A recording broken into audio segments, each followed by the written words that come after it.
Some say it grew from our malice and indifference. Some say it was retribution from the heavens. All we know is the pandemic began somewhere. Somewhere cursed, dark, and filled with sorrow. Future generations will wonder how it all started. We will tell them the infection began with Podcast Zero.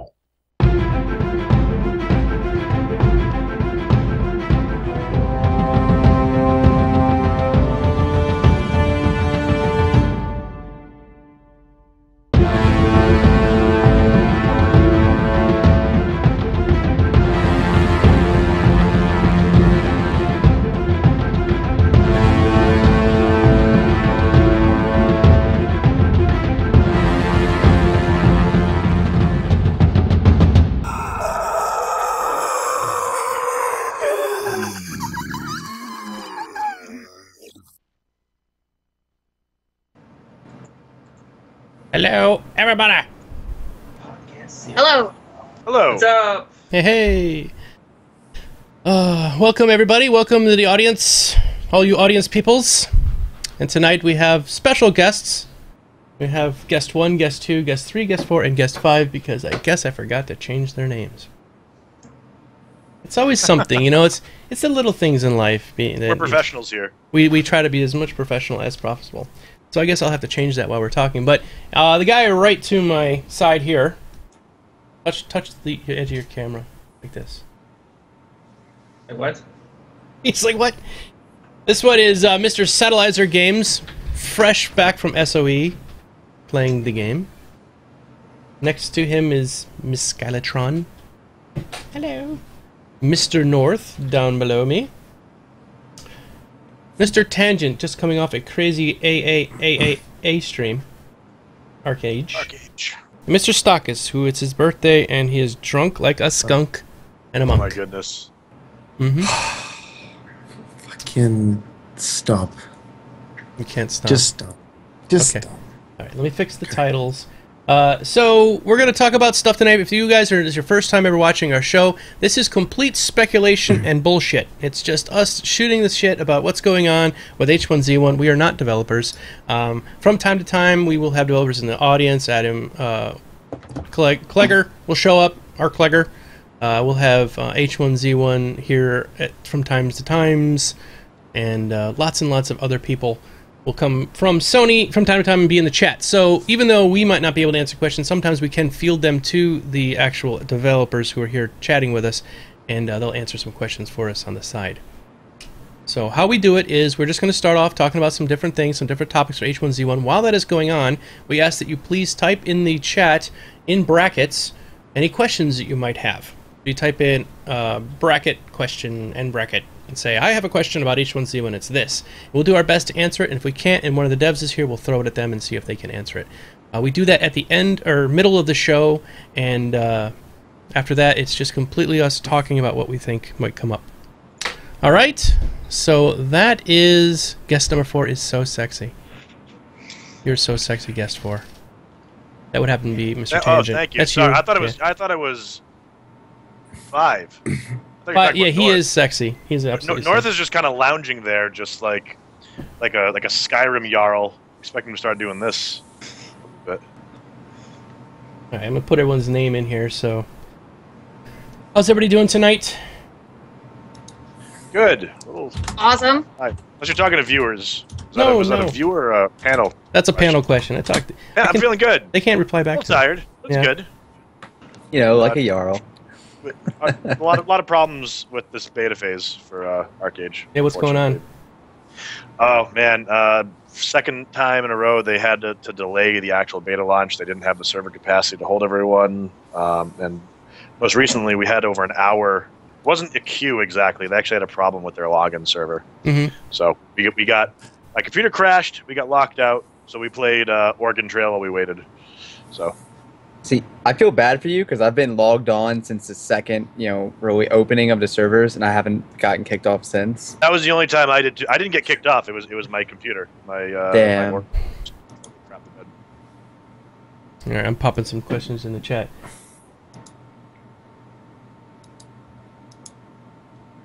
All right, get this sorted out. Are you getting them, Staggus? Your hair is loose. I know.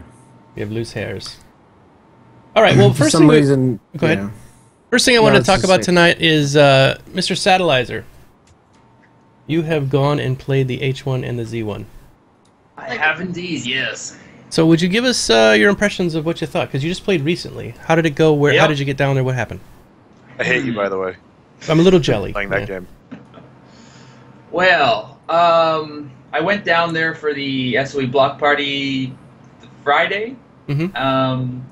They had the games. They had an outside bunch of computers for all the games, and then they had they let a couple people go inside to play it really hardcore.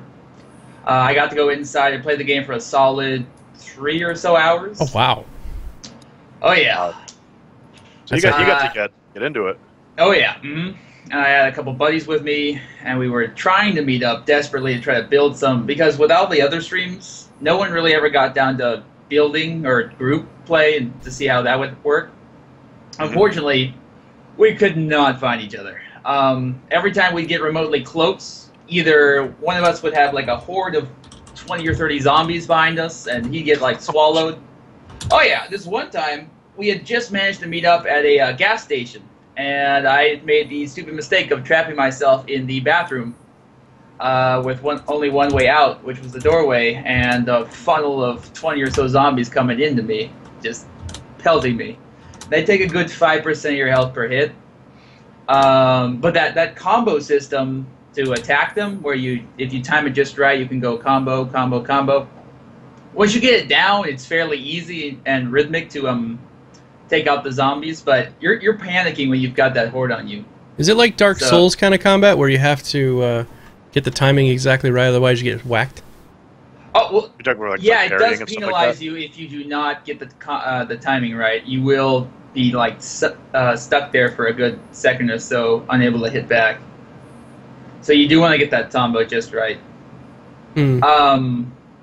Also, another concern that was on the Reddit was the whole fact that everyone was KOSing Yes. throughout the entire play. There wasn't even time to kill on sight. He was killed before sighting. I know one time I was running away from some zombies. I took an arrow to my throat. Out of nowhere, an arrow. First off, both So it's arrows like you're are gonna die anyways. Yeah. Did they do that? Exactly. Oh my god. Bows and arrows are pretty easy to make. And you can pretty much make and they're really overpowered too. A good headshot, and their headshots are fairly easy to come by. We'll take out a zombie in one shot. But yeah, I was running. I still have no idea where the guy was when he shot me. Must have been a perfect shot because it went right through the neck. Fortunately, I was still alive. Still running. It took about half my health though. Guess it wasn't a headshot, so it would probably count as a body shot or something. Anyways, I was running around with this arrow sticking out of my neck because, as awesome as it is, all the arrows stick into you and don't despawn after firing. Awesome. And then, so I was running for a couple meters more, then he takes another arrow shot, and it hits me right in the face, and I go down. But yeah, I'm a little worried that the bows and arrows are really easy to craft. It takes about 30 seconds. You just chop a tree down and find some shirts, which Everybody's armed. yeah. Another thing that was really weird was that when I was looking in all the canisters, which there are tons, there are so many cars along the roads, but every single time I'd open the car, all I would find were t-shirts or hats. So in the end, after like 15 minutes, I had an inventory full of t-shirts and whatnot. That's probably all going to which you get can- balanced over time. Yeah, Yep. most likely. You can make them into And they- rags and stuff too, right? Just like in Yep, Daisy. you tear up the t-shirts and you get about 4 or so rags, and then you turn the rags into either bows with sticks. The crafting is really nice, though. Okay, so yeah, do you want to talk about that a little bit? What was your impressions of the crafting? Well, the crafting, the whole discovery feature is really cool. Where when you discover, or you loot, things like metal, scraps and whatnot. Which another really cool thing was that if you hit at cars with an axe or so, you can carve off metal scraps that can be used for building and whatnot, and also you can apparently use the metal scraps to build guns. Guns, another thing I was really worried about before I get into crafting is that I thought I would be able to find, just like DayZ, where you can find guns just about anywhere. Mm-hmm. I didn't find a single gun. I think out of 3 of us playing for 3 hours, I think one of us found a gun once, and then we lost it to somebody killing us. Mm. Ammo was even harder to find. I think they made it... Since it's so difficult, do you think that's a good level for it to be at, or what? Well, I certainly think that it's going to make people much more wary about going out at night and whatnot, because without a gun, you're kind of limited to a bow, which takes time to aim properly, and if you don't fire it get a headshot, you're going to have to reload slowly, and gives enough time for players and zombies to get up to you and in your hitbox. So I feel like it's going to try to promote group play, because you're going to want to team up, because there's going to be thousands of people on the one server. It's not going to be like DayZ where you just run around looking for fights, but there's going to be fights everywhere. So more so you're going to want to team up with people instead of just killing random people that you find. At least I hope that's what's going to happen. I don't know. So it was sort of like random craziness. Do you see that in the future, once everyone can sort of get together, that it will the KOS will slow down, or do you think it's going to be sort of the same as it was when you were playing, sort of like anarchy? I think it'll even out. I think right now the reason everyone was killing each other on site because we only had a limited amount of time to play, so we wanted to just do everything we could, and of course killing was the major thing everyone wanted to do right now. So everyone was just trying to find each other to kill each other. Yeah. I have no doubts it's going to slow down a bit when the game and everyone groups and all that comes into play. I know that on Reddit there's been, I mean, not just Reddit, but there's a lot of people that sort of expect this game to be not kill on site, and they're getting upset. They want Sony to kind of stick some different things in there that will make it not like it's just a PvE server or something like that. Well, that's where the rule set's going to come in. Right. There's going to be some like very specific rules. I'm still not entirely sure how it's going to work. I'm kind of waiting to see like a good detailed explanation. But from what was sounding like, that there would be some very specific rule sets that would encourage or discourage PvP and kill on site and all that kind of stuff. Right. Well, yeah, that's good. What do you guys think about that? The whole kill on site thing, Skyla? Well, I definitely think it's going to be an issue, if you even want to call it an issue, especially when the game first comes out. But as people seek more depth in the game, I think it'll die off a bit. What are your thoughts, North? I mean, every single game that the zombie survival MMO game so far has been it's gone from people attempting to work together to going to blatant kill on site. Now, like we were talking about earlier, is that because there was only so much time, people just wanted to see the PvP factors. But I kind of hope that zombies become more of a threat and do promote the PvE aspect. It's right now they seem like they're a huge threat. Oh yeah, they are by numbers. Yeah. Which is I think where some of the beauty comes in, because if they can make a game that is completely PvP and the environment is so incredibly difficult that you must play together, so you really don't want to kill the other person, that's where the beautiful part comes in, because that's right. If the zombies are too easy, like in DayZ, like once you've got your guns and everything like that, you don't even bother with the zombies, just kind of walk around them. Then it's like, okay, then it becomes just a PvP game that has some extra stuff that might hurt you. Whereas if they can make it as a really in-depth combat system, and also the environment being so incredibly hard, that's like, man, I gotta get this working together with somebody. I think that will probably be helpful. What do you think, Mr. Tangent? I think it's going to be, and pardon my language, but I think it's going to be a total shit show from the very beginning. Really? It's going to be the people, the veterans from DayZ, Rust, and everything are going to love the fact that it's going to be time to capitalize on the casuals that are just getting into the genre. Right. People that have never played it before. Seeing. And someone in chat mentioned that one of the best ways to prevent yourself from getting killed is to present a reasonable threat, like a mutually assured destruction. But the problem is that the moment you turn your back, Then you're just not mutual anymore. It's not mutual anymore. You could have like the biggest machine gun and flak vest in the world, but if you're 30 seconds in and you turn your back, you take an arrow to the back of the head, you're dead. I think that they really need to do something that benefits having a party or a squad or whatever you would want to call it. Because as it stands right now, I'm really concerned about it just becoming a great big death match. I think we need to see like squad perks. We need to see that like you get something, like maybe you get a bump to your stats whenever you reach out and you help somebody. Mm-hmm. Otherwise, I think it's just going to be even if what you said before, like if they make it so the environment is so hard to survive in that you're going to want people. It might also just foster an environment where it's like, okay, this game is so hard. That guy's got what I need. I'm going to kill him just so I can survive a few minutes longer. Oh, yeah. That's always a threat. My concern is that if they make the environment so hard, it might have the reverse effect and do that instead of getting people to work together more.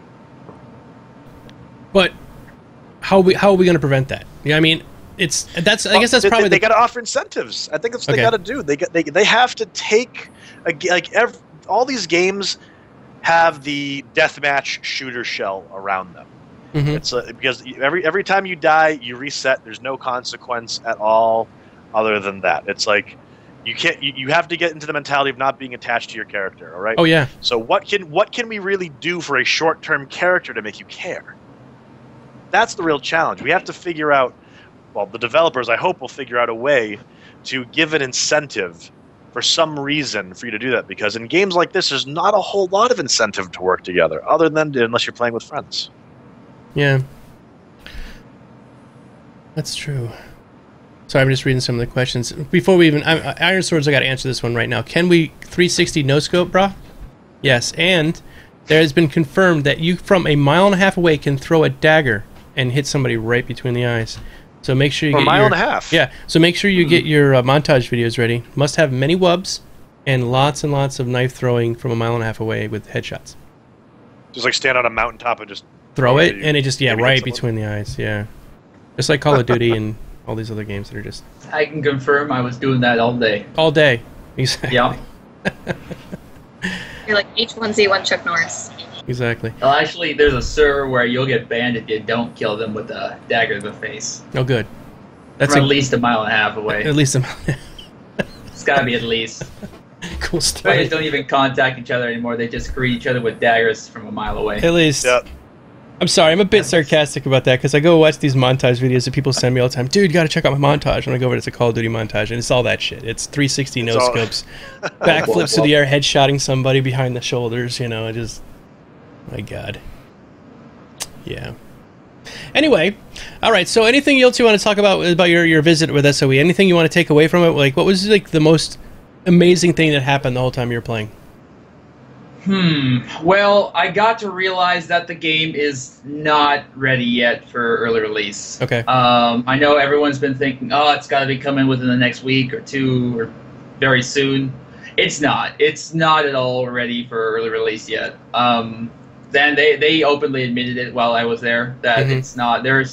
I got to mess with there were still quite a few bugs that would be extremely irritating, even though you're aware it's in alpha. Yeah. Game-breaking bugs. So they still got to iron all that out, but it is certainly coming along. It is. It definitely was a lot of fun to play, and I cannot wait to come back to play it again soon.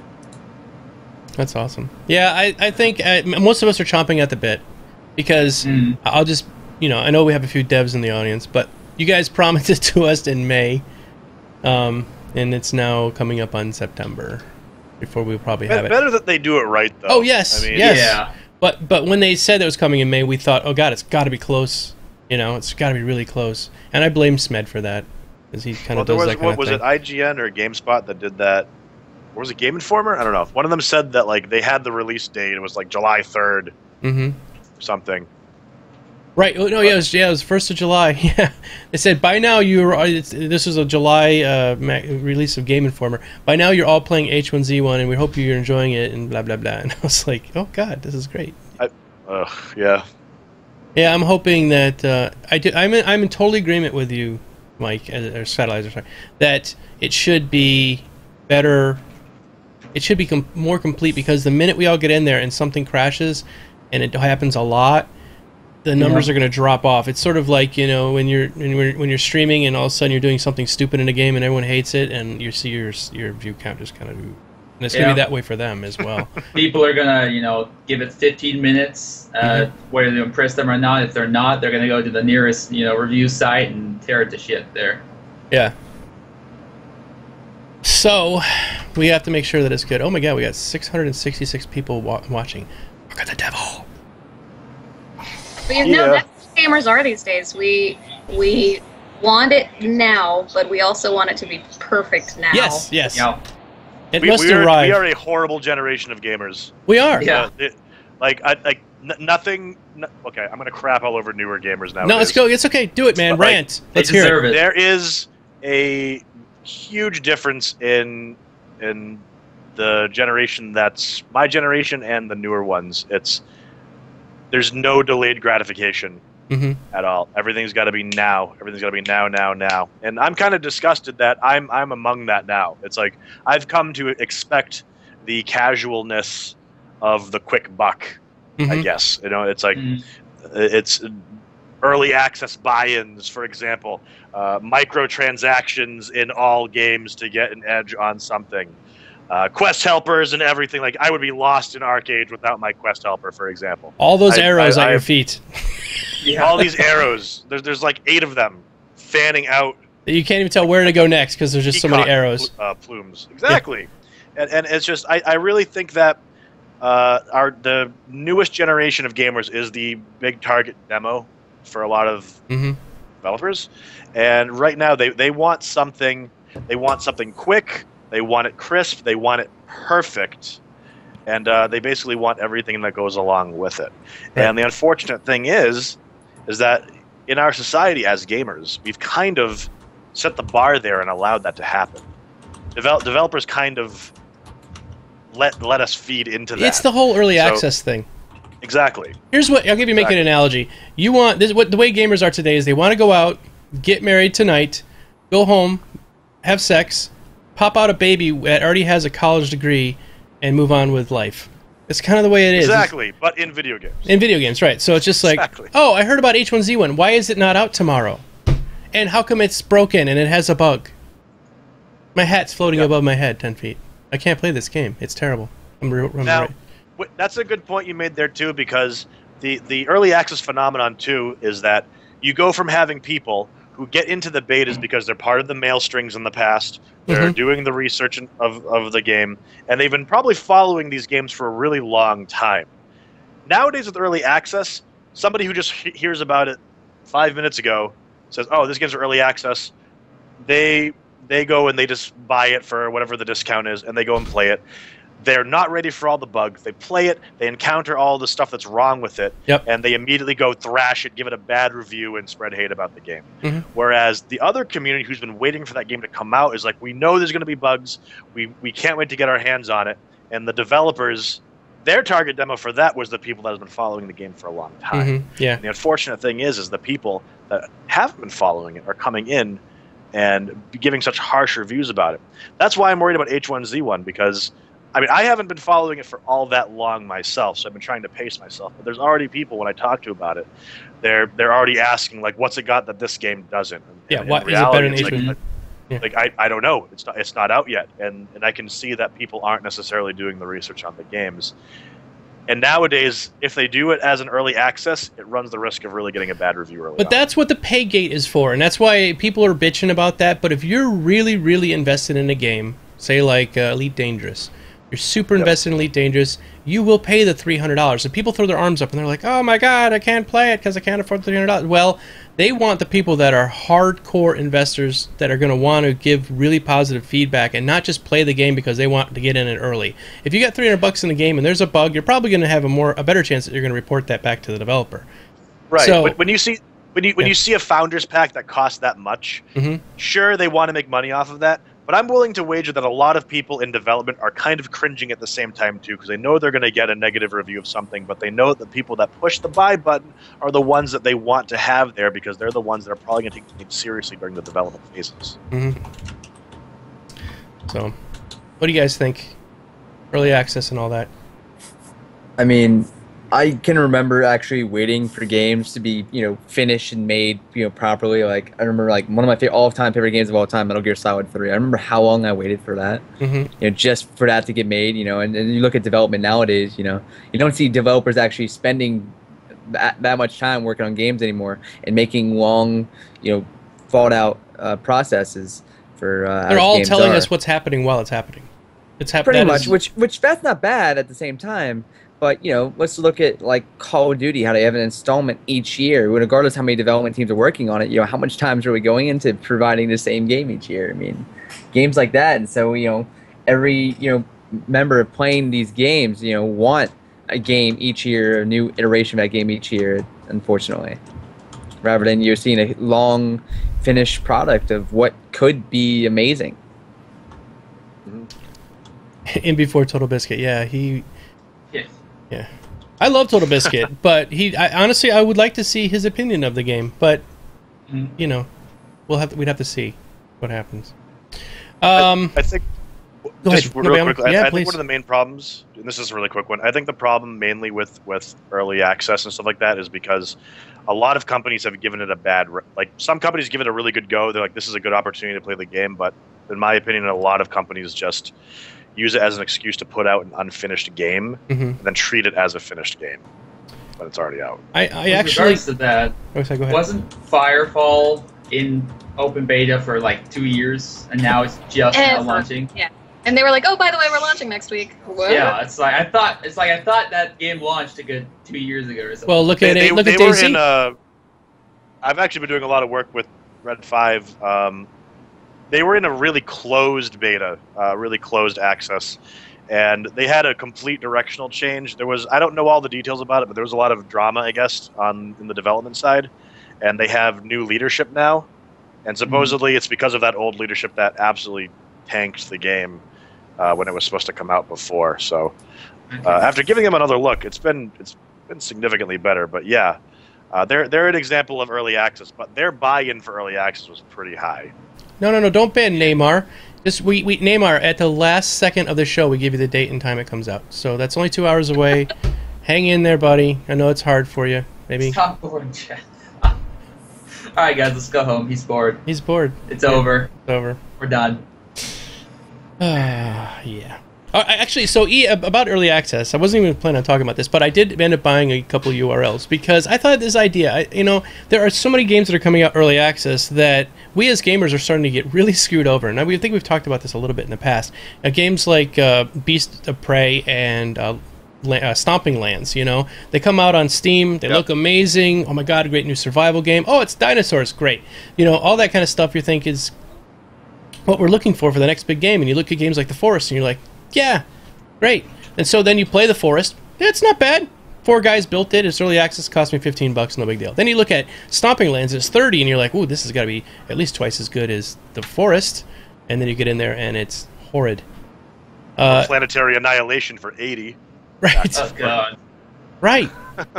And it's almost becoming like this money grab where it's like, hey, if we can just get a tiny bit of a game, let's buy Unity Engine for $1,500. And then let's buy a couple of different downloadable models from a couple of websites. We'll put them together into a thing. We'll call it an early access game. We'll stick it up on Steam. Bob's your uncle. And here we go. We've just made $2 million, $3 million. So I think it's important that we can kind of come up with something to help look out for each other because it's getting bad out there. I don't expect that, obviously, from H1Z1 because we're talking about a large company like Sony. Wait, so you have an idea for a site that'll be like... Yeah, I bought a site called and bad? earlyaccess.info and earlyaccess.com and .net, but I'm going to use .info. I want in on that. All right. Yeah, be a part of that. To do like a metagaming thing so that... Or Metacritic, yeah. Just so that we can like help mark these things up and be unbiased. I want to be unbiased where people can vote and say, oh, this game is... Everyone can vote on it and they can kind of... With more people voting, it will keep the stars or whatever we use as a guide will help keep the numbers in check. Because if one person writes it and hates it, then that'll throw it off. But yeah, we'll talk about that some other time. All right, so let's go on to our next thing. We just talked about the forest. I want to talk about the next thing, which actually has to do with the forest, which is my favorite topic. Yeah, this is going to be a good one. I know you guys are all going to giggle in the audience, so get it out right now. We're going to talk about boobies. Boobs! Tatas. Right. And what this has to do with H1Z1 is that I'll get to it in a second. In the forest, they just came out with something. In the forest, the women that run around are topless, okay? And so up to this point, they have all had exactly the same character model. Exactly. They're all the same. And when you attack the guys, at least the guys came out with like little CDs around their necks or belts across their eyes. There are all these different things, arms on the back of their body. They had different things that made them look different, but the women, exactly the same. So they thought, what can we do to make them look different? So we can put a different haircut on them. Well, that'll make them different. But the biggest thing that people are going to be looking at are their boobs. So they came up with Procedural Breast Generation. And while that is fun to talk about just on the surface because it's boobies, the other thing I wanted to discuss is how that affects games in the future. Because if you can come up with something that is like procedural breast generation, that means you could also have procedural hand generation, arm generation, chest, shoulders, face generation. And what do you guys think about that in a game like this, where every mod that you come across, it looks completely different because its face was completely procedurally generated, and its the way it stands was generated, and everything like that. There's like a whole list of procedural things, and as the character is coming into the server, as you're running up to it and it's being generated, it comes up sort of randomly looking. What do you guys think about that? Topless zombies in H1Z1. Confirmed. That's what I'm thinking. I wasn't actually going there. But yeah, that'd be good. I think it would actually be cool. I think it would be really cool to see that each NPC you run into could be different than the last, because I've been noticing that in most games nowadays, apart from the main boss or mini boss, most NPCs are starting to look really the same all over the place. It's getting kind of boring. I mean, it didn't used to be that way, if I remember correctly. Most games used to have, several different types of mobs and different looking mobs. But now it feels like games are getting lazy. Yeah. I think what it would clear up is it would free up the developers to just come up with that procedural generation, and then after that, they could it would make more mobs quicker. You know what I mean? And probably less work, I think. In the end. I think that particularly in survival horror, that kind of generation is. I think it could have more impact than on other genres. Because I mean, you look at a game like if they did it for like Skyrim, for example, it's like you got a whole bunch of different hairs and you can morph the face and whatnot. Sure, but let's look at the zombies. What if we had one guy in development who just worked on hundreds, thousands of different quirky things? We're not talking about like what color eyes, what color head. We're talking about like, are they missing a limb from the elbow down? Right. Do they have a chain around their neck?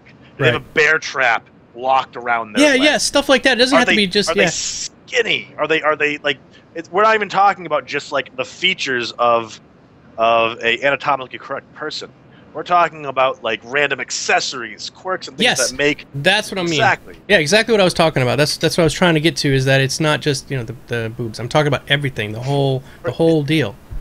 I think in games like H1Z1, DayZ, or any survival horror, they've got more potential than other archetypes because you get to have that kind of body damage that you wouldn't normally see unless in the horror genre. So they have the real opportunity to make something really unique if they were to take the kind of technology and run with it. Absolutely. What do you think, Skylar? Tangent says everything I'm thinking. Okay. So, I mean, really, I don't even need to be here anymore. Jeez. Terribly sorry. Skylar, get out. I'll be quiet. I got a big mouth. No, it's awesome. It's awesome that that it's something that we agree on. I said think that Skylar, not Stockus. Bye, Stockus. Bye, Stockus. No, I think that it could definitely apply to even more games. Is Sony going to use that in EverQuest Next? That would be awesome if our mobs were that variable. It adds to the immersion, and I think that would be really cool if it were possible to pull off. North looked like he was going to say something. Go ahead, North. I mean, a lot of it was said, but I mean, we're still going on the same aspect that everybody's been talking about since, Standalone, all the other zombie survival games were getting ready to come out. Growing beards, just kind of throwing it out there. I mean, character growing beard over time. That actually, I like the sound of that. Because you're out there for months at a time. Roleplay, you should be growing a beard. shows length of survival time, and Hey, hold Yeah. It opens You come other things across too, the guy. though. Hold on, pause for a second. Arklegger is in the chat. Hey, Adam, how you doing?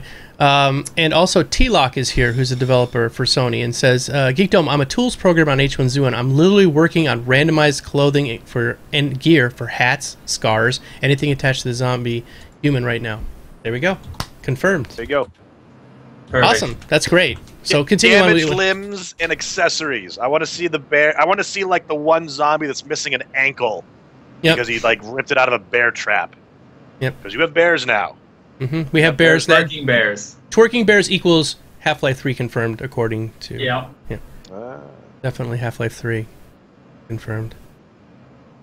Well, the chat has just gone to shit. That's because Clegg showed up. He has Clegged us.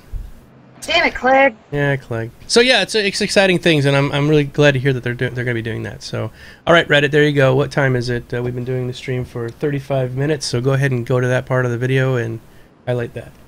All right, moving on. We're going to talk about the next big topic, which is SOE Live. How many of you guys are going to SOE Live? Look at the My pass. ticket already. I don't have a badge, but Hey, poor. I am poor and do not get invited and or cannot afford. Yeah, I'm sure you're Agreed. invited. so just us two? Just No, us two? well, no one like sent me anything. So I have heard confirmed there will be live streaming from the floor. They're going to have Yep. booths set up for you guys to play. So, Sattelizer, are you going to be playing some from H1Z1 and streaming it on your streamer? That's the plan. Mm-hmm. Yeah. I hate you. Yeah. Green with jelly. Skylar, you're going for 10-ton hammer. Any kind of plans? Are you guys having a panel, or are you going to be on a panel? Anything like that? I'm not going to be on a panel. We do have someone who's on a panel, but it's about fan sites and social media and streaming. Okay. But I will be social media-izing the entire time, so any video or screenshots or pictures that I'm able to take of H1Z1 will be all up on the 10 tons. Yeah. Clegger, I'm just kidding with you, man. You didn't really kill the chat. I'm just screwing around. Yeah. You've offended me. So, the reason I brought this up as a topic is, I think, this is my opinion, we're talking about speculation. You see the topic right here? It says discussion, speculation, and stuff. This is what we do on this show. Speculation. Some big news is coming for H1Z1 at SOE. What do you guys think? It's live now. Go play it. I don't feel like they're going to give us a date. I mean, Sat, you played it. You know that it's not really there. And unless they're going to get it there in 2 weeks, I don't think they're going to give us a date. I think they might. No. Yeah, I don't think they'd say it's ready to play at SOE Live, but I think they maybe, possibly a small chance they give us a date. Mhm. Like, they'll, I don't know, on the big screen, there'll be a big, promotion that it's coming, I don't know, maybe September or something. That, I kind of almost don't want them to give me a date anymore. yeah. Yeah. They already did that, and The reason why I mentioned the it's live thing is because that actually happened a few years ago.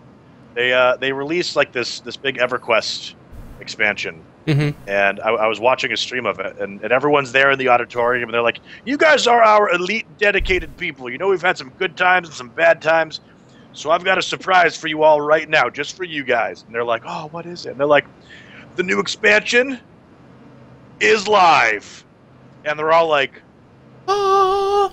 And you Wait, get one, wait, and wait, you "This get one. auditorium. We're here. We can't play it. Why Right. would you do this to us?" Oh yeah, right, exactly. That's what the reaction was like. And so I'm like, I really hope exactly like that. Yeah, I'm so pissed. Yeah. I mean- And they were like, "Oh, but it's okay. You guys can demo it in the other room." And they're like, people were up. They were making their way to the back of the room. You could tell they were like checking out. They're going home. Yeah. They're canceling their hotel reservations. They're checking out early. They're validating their parking. They were not happy with Blizzard that announcement. Blizzard did that to us with World of Warcraft at PAX East. They gave us these things, and it says you're already in. Go ahead and play. And so there was people that were grabbing these things and running back to their hotel room so they could at least log in and start playing Warlords of Draenor, And it was broke. It wasn't supposed to be that. It was supposed to be for the closed beta, but yeah, I could see them doing something like that. All right. Exactly. At SOE Live, they'll tell us 4 to 6 weeks. 4 to 6 weeks. Yeah. I don't know. I think it would be better if they just didn't say anything at all. Really. Honestly, I'm hoping to hear some huge EverQuest news. I want to hear. That's going to happen. Yes, You're definitely going to hear about next is EverQuest next. Yeah.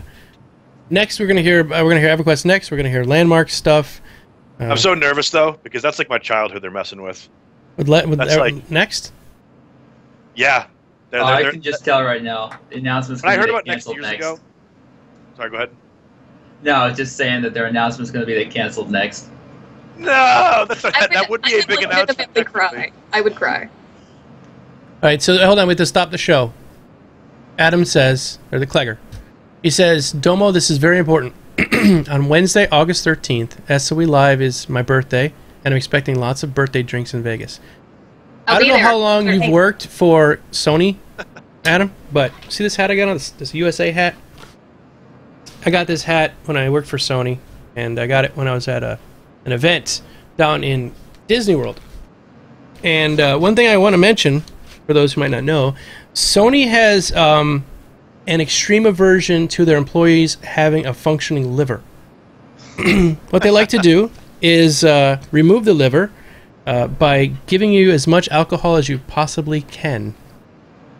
So I don't think you'll have any problem with drinking at the open bar that they'll have there, most assuredly.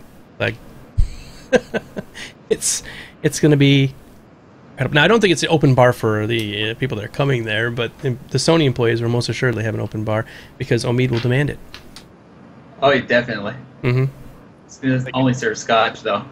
Yeah, only scotch. Only the best scotch. That stuff he drinks, that $300 bottle stuff. My birthday will be the last day of SOE, the Sunday. Or, no, it's not Sunday. The 17th, though. Of course, I won't be able to go to the bar and celebrate. I'll just be able to sit in my room drinking apple juice because I can't legally drink it. Out of a bendy straw. Yeah, bendy straw apple juice. People will hook you up, man. Just you off in the corner. Hey, we'll stand next to that door. It's like, hey, some liquors. I left you some in the bag there. Yeah. Oh, yeah. Oh, so it's also Hazardous Mouth's birthday as well. Yeah, Clegger. Hazardous Mouth. Hazardous Mouth. Yeah, it's his birthday. It's his very special birthday. It's her birthday. It's birthday. October 20th. That's my son's birthday. All right, let's move on.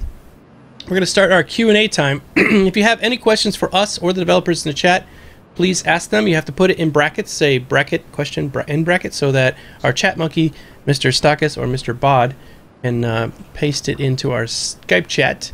So please ask the questions. Just please put the brackets around so we can see it as a question as it's going by. Otherwise, we miss it. So, fuck your questions. I ain't taking shit. Skylar, would you like to read the questions tonight? No, Bud's in chat. He's got us hooked up. Yeah, I'll read questions since I don't know if Stockus can handle it. That's why I'm trying to keep Stockus. Oh, he's got a. That's not. No. Every question? No, he said bong. He said bong, What? not gong. Who said the magic word? My chat's giving me pressure right now. We got a subscriber. From, we'll do it. Bong and Gong then. it. Do it. And they're like, Tangent, bring the gong on the podcast. And I'm like, guys, I'm a professional. No, do I it. can't do this. Do it, man. I dance sometimes when we get a subscriber. Gong will go Yeah, home. but this is the podcast. This isn't. Shut up and gong. Yeah. Oh, Get my it God. on. Bang Fine, a gong. Fine. Jord, thank you for disrupting this podcast with your awesome support.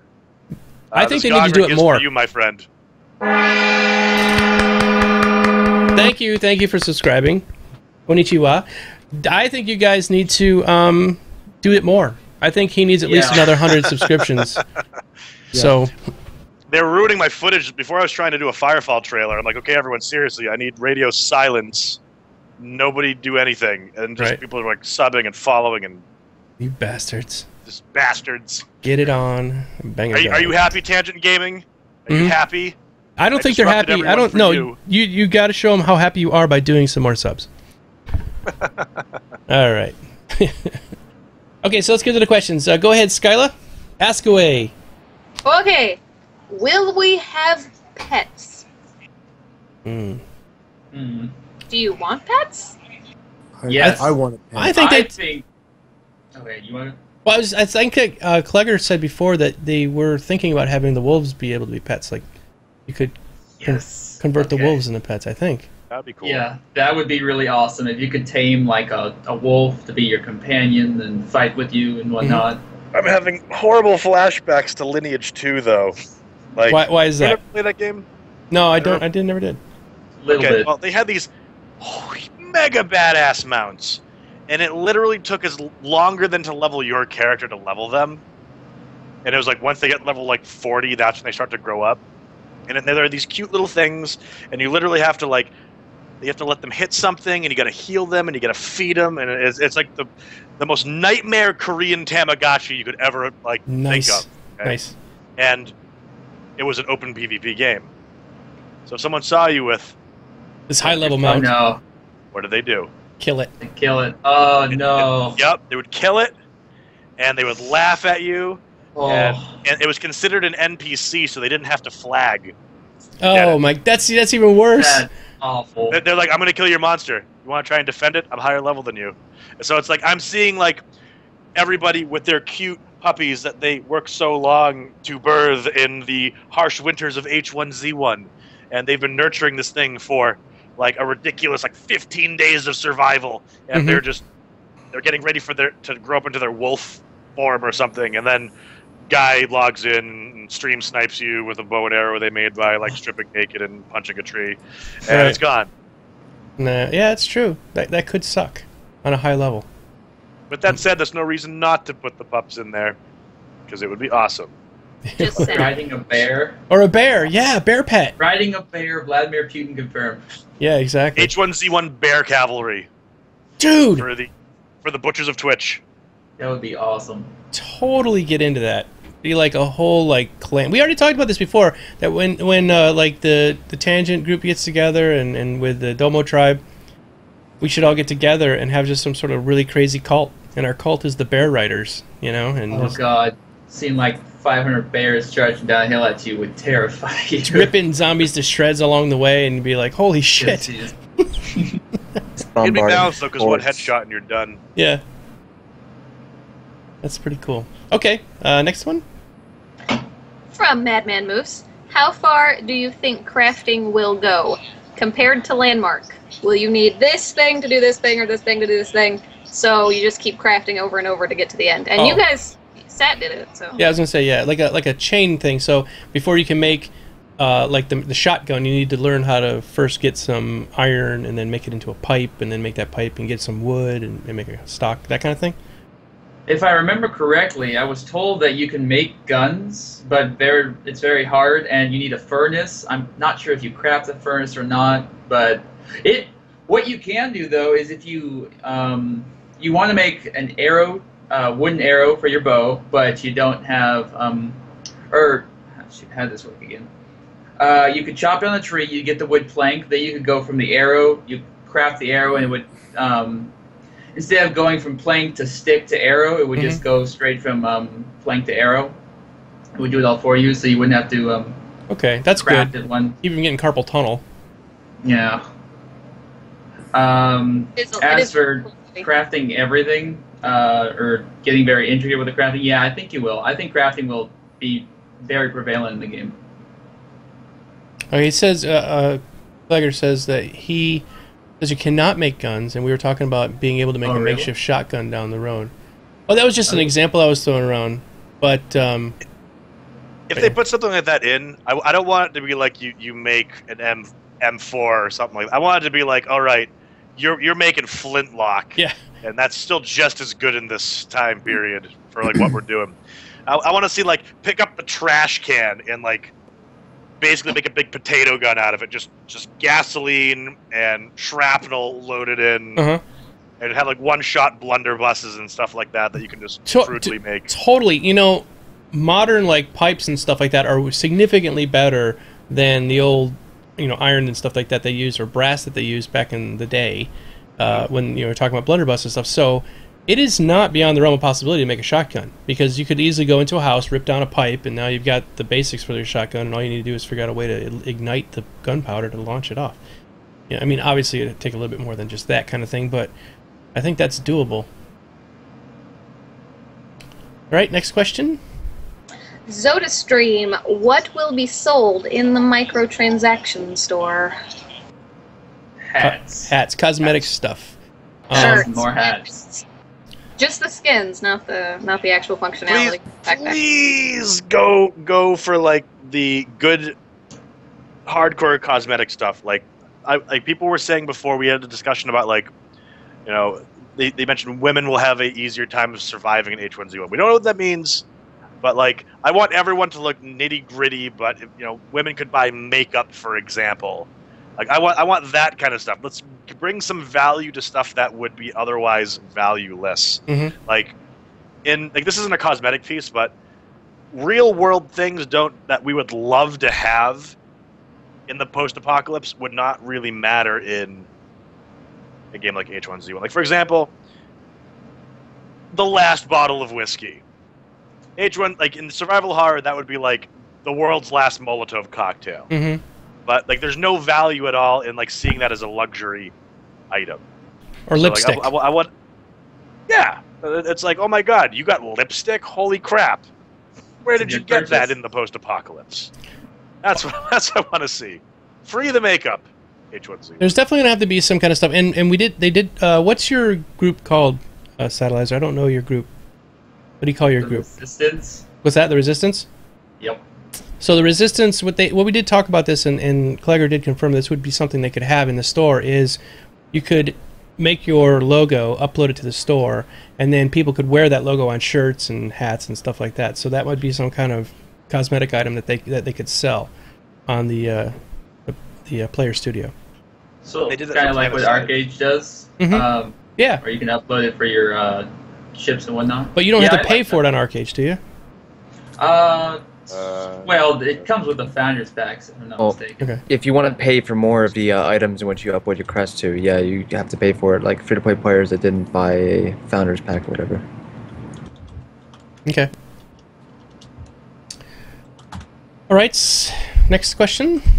All right, from Sir Rayson, what are the ideal starting locations to begin the game, and how do you think that choice would affect beginner weapons? I don't want to start in the snow. But we can have snow. But we can, yeah. I don't know. What are you guys thinking? If you could start in any like type of biome, where would you prefer? Oh man, I would like and I know no game has done this yet, like for like online, but I want to see the extinction event. I want to see society intact and go to shit. That would be cool. We don't get that in DayZ. We No, don't get any of that. You just kind of show up in the middle of Russia. You show up in the middle of Russia, and for whatever reason, there's things that work fine, but there's grass growing inside the top floor of this apartment building and things like that. Like, I want to see the progression from the modern world to where we are now. Like, I want to hear about Patient Zero. I want there to be news clips about what's going on. Well, it's not so much a biome to start in that I want, as I want to see society shift. Double D, which is a character that it's made up for this game, it's a role-playing character that's being put out by Sony. His name's Double D Kennedy, I think. And he... the character has released at least one podcast, and I recommend it if you guys haven't seen it or listened to it. Go listen to it. It's basically him on a radio show talking about the end event. And while I agree with what you're saying, it would be cool to actually play through it. At least you could at least get some of the background of what happened, because it's basically he's going around interviewing people with his little tape recorder and recording all the what they went through when it all went down. So, I mean, along the lines of what Tangent's saying, I think it'd be kind of cool to see like little Easter eggs, I guess you could say, like you're saying, in the game about going on about how everything started. And I do agree that'd be kind of cool. You come up and there's things sprayed on the wall like it started here, something like that. But not a cutscene. I don't want to see a cutscene. It would be cool if it was interactive. In game. Yeah. Yeah. Newspaper bits, yeah, like newspaper bits and signs and stuff. Yeah, it'd be kind of cool. Mm-hmm. All right. So, go ahead. Wait, to touch up on that newspaper, kind of like newspaper clips that are, interactable objects around the game that you can come up to and click on it, and you'd be able to read clipping from a certain day during the apocalypse. Mm-hmm. That'd be cool. That'd be pretty cool. Like a launch event where like an actual player randomly selected as patient 0 for whatever reason or something like that. Let me ask you something, Adam, if you're still in the audience. I don't know if you're still there listening, but there's sort of I got this sort of disconnect here, and this actually relates to what we're talking about right now. When we first started seeing stuff of H1Z1, it reminded me a lot like DayZ. So you're sort of in this place, and all the buildings are run down, and you sort of get this feeling like this happened at least 10 years ago. Or maybe not 10 years ago, but 2 or 3 years ago at least, because the wood's all starting to come apart, the doors are open to all the houses, they're missing windows and things like that. So this just didn't happen yesterday because people were living there. And then I kind of got the feeling the same thing was happening with H1Z1, which made sense. And all of the art that you have been working on, I've been watching you build all these houses and stuff, these buildings and everything, and they just released a bunch of new pictures today. I'll show them in just a second to everybody. But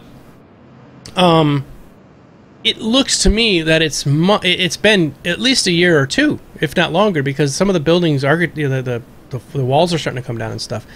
So what happened? Like, I know you probably can't give us the great detail, but what happened in the company with Sony where it's shifted to where you guys are saying it's only been like a month or two, but the graphics don't match up with that at all. It looks significantly longer than a month or two of time. You've got grass growing in living rooms and stuff like that. So I don't know if he's still here, if he can answer that, but I'm going to show you guys some of the pictures they just released.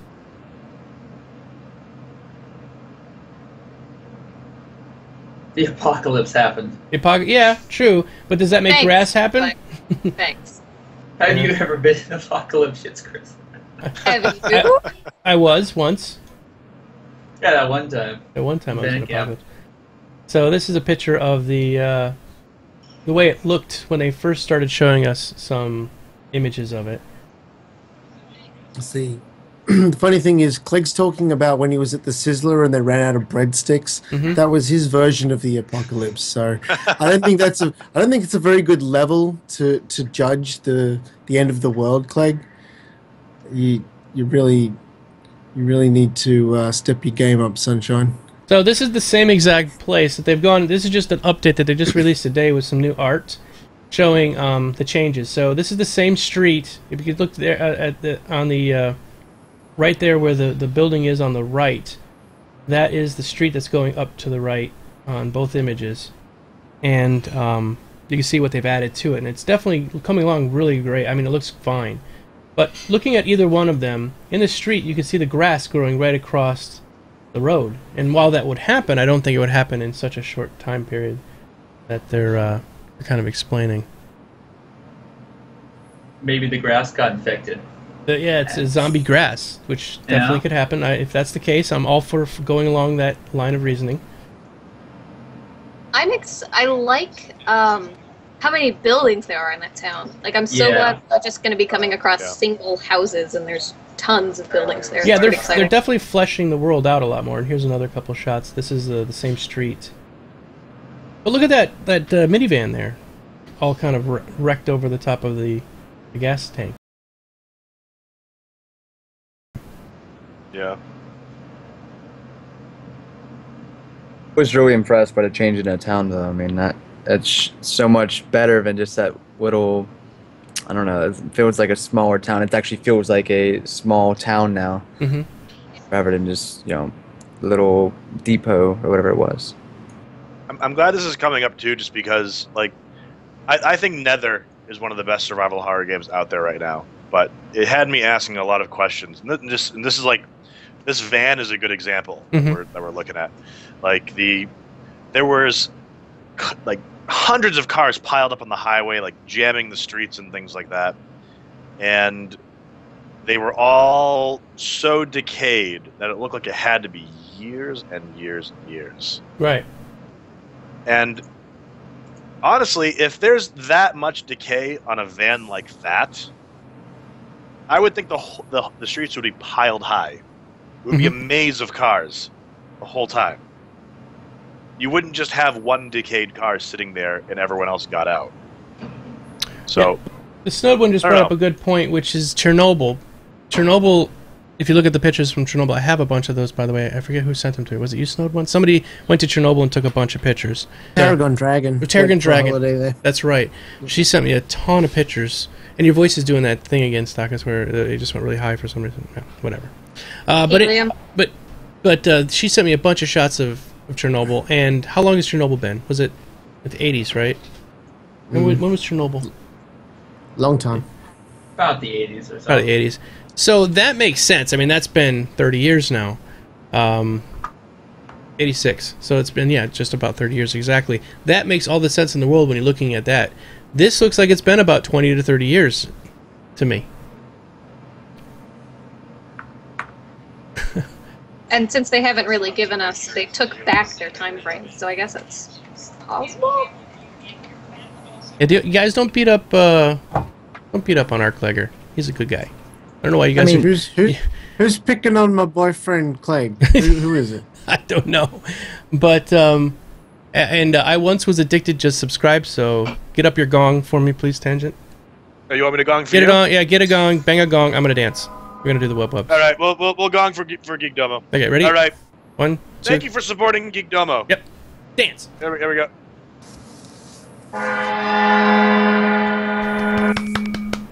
Thank you. All right, so there we go. I know that this is not ready. Ark, I don't know if you were talking to me or somebody in the audience. Personally, I think it's coming along absolutely gorgeous. I think it's becoming beautiful. So it's just that the time is the only reason I'm bringing it up. The time sync difference. Like it looks like it doesn't line up with what's going on. So, all right, you guys have anything else to put up in with that? You're going to say something, North? I mean, if that's the time frame, 20 to 30 years, are we really talking about there being much supplies on that end of things? Like things that are even usable? Mm-hmm. Everything would be rotten fruit. Everything would be, not even rotten. Well, that's assuming. I'm talking about like the canned peaches are now rotten.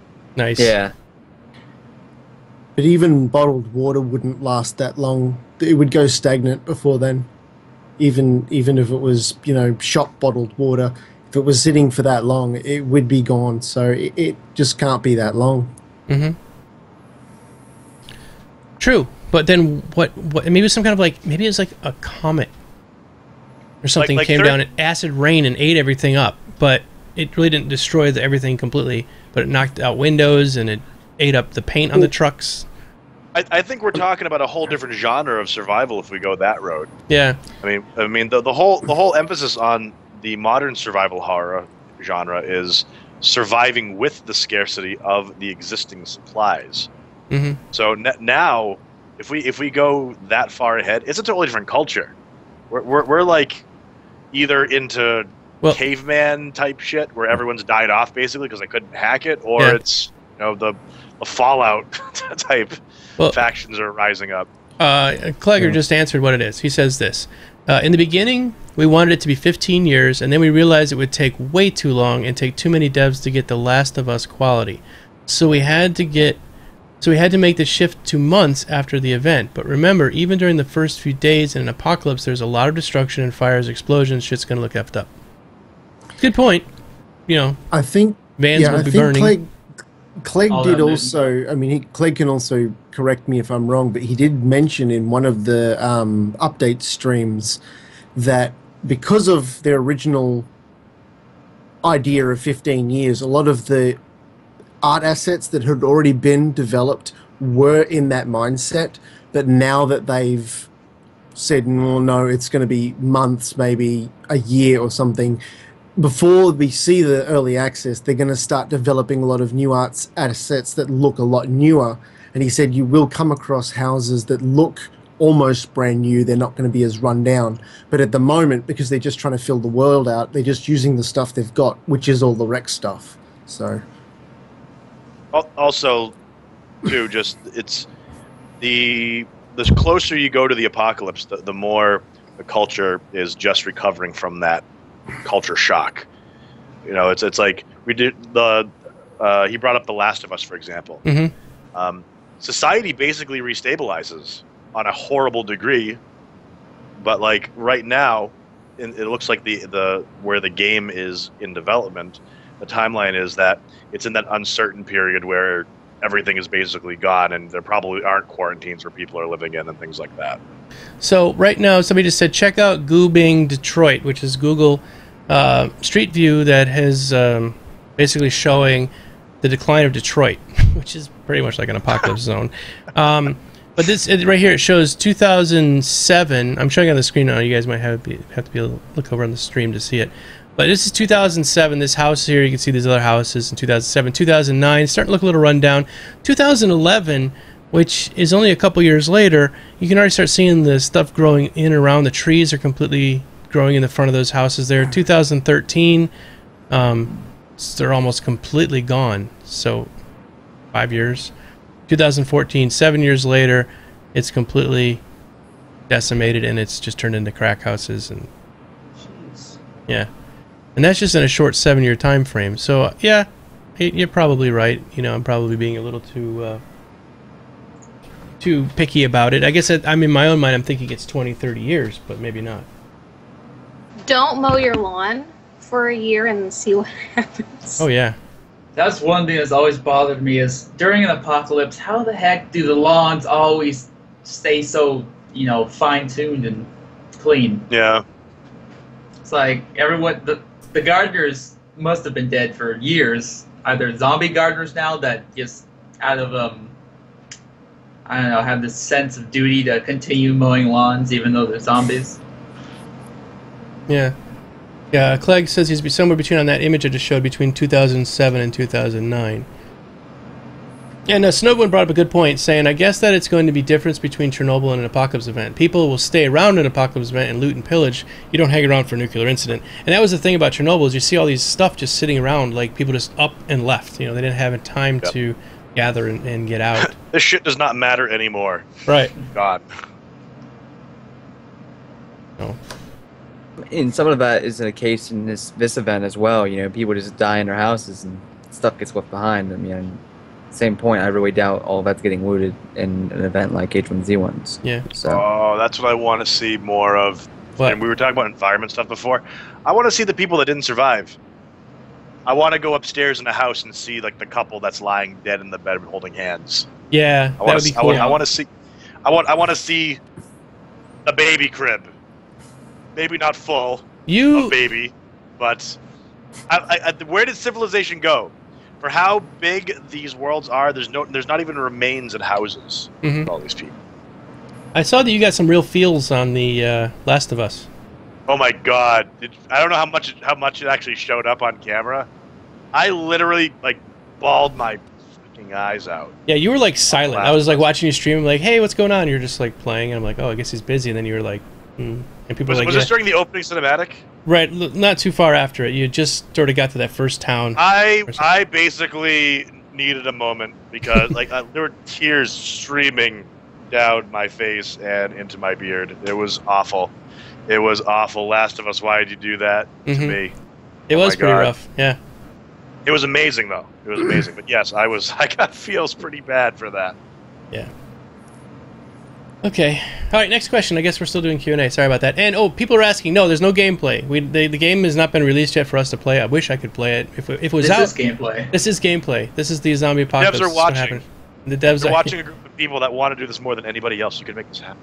If you are interested and you have any questions, please ask. There are about 4 devs in the audience right now. So ask us questions, and if we can't answer them, we then relay it to the devs, and maybe they can answer a question for us. So, go ahead.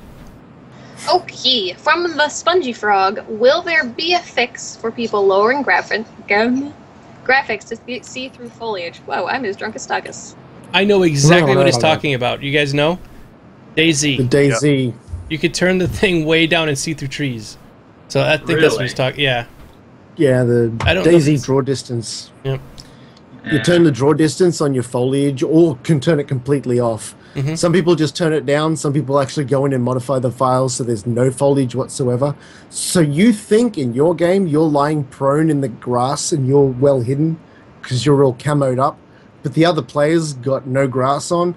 You're just this big lump sitting in the middle of a completely flat, plain field, and he's just like, oh, there's a guy over there. He's like a douche in your So ghillie that's suit, what just sitting happened. on like a flat green Yep, screen. exactly. Clegger I mean, just gave us a yeah. new image to look at. So, Ooh. Ooh. Ooh. Clegg, this better not be of our weekend in Paris. Oh. so what did he say about this one? He said that That's not new. after I add the item spawns, I'm about to place this bad boy in the world. Oh, so this one's No. this is about to come in the world. This is his new supermarket. Everybody, he's been working on this for a while. It is a new screenshot. It is. a If new you remember screenshot. the last one he didn't have like all the trash and litter placed around, so it has. Well, that just shows That is that more. Clegg's been stumbling around in there for a few weeks. I mean, that's all that is. I mean, look, he's left some Clegg sandwich wrappers. I can see it in there, Clegg. He's been living in there. You see, he's living in there. No, it looks really good. It looks really does. awesome. Looks great. All right, back to this. Sorry about that, everybody. It's great that he's sharing stuff with us on the fly. He's actually working. What you might not understand is he's working on this right now while we're talking. He's sitting in the background and working, and so he's sharing these screenshots of what he's working on as it happens. So thank you, Clegg. My favorite detail was the tipped over shelf on the far right. Right. Yeah. I give Clegg a lot of flack, but that's because, it's what lovers do. So, I was once addicted to ask real quick. He's been asking us like 4 times, so I'm going to answer it. Is there going to be a party system where you add friends to a party and then you can see where his name tag is and how far away it would be, kind of like unturned system? I think they're going to have a completely minimal UI. I don't see a radar with all kinds of dots on it. I don't know about you guys.